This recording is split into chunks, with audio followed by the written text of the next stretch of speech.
My name is Tony. Menahem Begin. When Menahem Begin was a little boy growing up in Poland, he probably never imagined that someday he would lead a Jewish nation and win a Nobel Prize for Peace. As a young man, Menahem earned a law degree and became an active Zionist.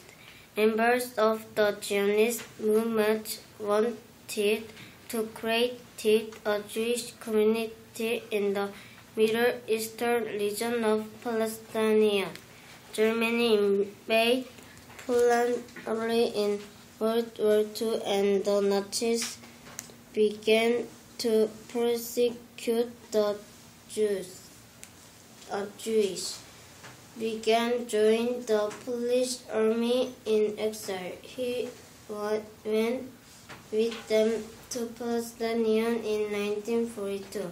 There, Begin joined a group fighting to create a Jewish state. However, after the creation of the State of Israel in 1948, hundreds of thousands of Palestinian Arabs either left or were forced off their land. Thank you.